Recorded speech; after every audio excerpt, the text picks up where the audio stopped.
Hey guys, today I want to talk about one of my favorite biohacking essential accessories. It's the breathe safe and the maintaining of it properly. I use this pretty much all day, whether it's in my sauna, workspace, the living room, bathroom, wherever you want to keep this is great, but it is imperative that you keep up with the maintenance on how well this works. And if you kind of sit back on it, it's going to dig up everything and it won't work as well. It only takes daily, it just takes you a few seconds, but it's the weekly maintenance that you really want to focus on. So what I have here is the Breathe Safe. It's unplugged, it's not connected to anything. The supplied brush that comes with it, so it has some nice hard bristles. And then I have some alcohol, rubbing alcohol, and then you can use either a paper towel or the Q-tips. And daily, what you want to do is just take this through here and run it through, so you can see like this.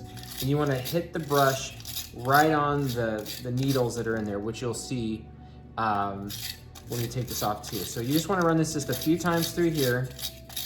Make sure that you're brushing off any of the debris that's been attracted to it, okay? If you don't do that, everything is going to get black, and that's how you can tell. So run this a few times. Do this daily, and you won't have a problem keeping up with the maintenance on this. Next thing you want to do every week is you want to pull this off. It's a plastic piece, and it has two knobs on there. You can just pull it off. Very simple, okay? And then what you have here is the metal slate, and you can also see maybe the needles in there a little better.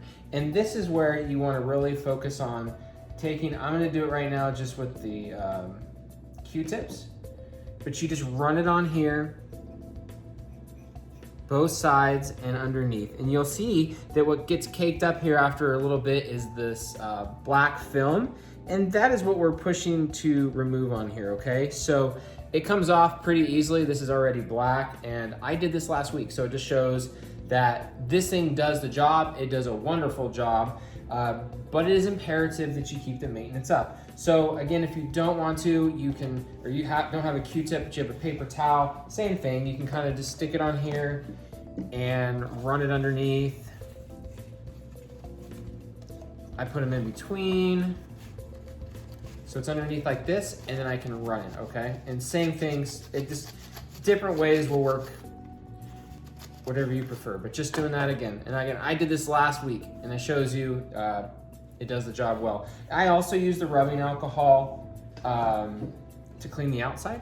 So I wipe this down, because this will get black, the inside gets black, just to keep up the aesthetics and the appearance on this. So once you have this done, again, just 2 minutes at most. I'll come through here again and rub it. In a perfect world though, a Q-tip should do the job. I've just used this for so long too, but you don't need to waste paper towels if you don't want to. And everything on here is now nice and shiny, no more black. And again, you can see it all right here. And if I want to, you can never do it too much, but just rub this right on the little the needles that are in here. You'll see them, they're in between. And it's as simple as that. You line these up. There you go.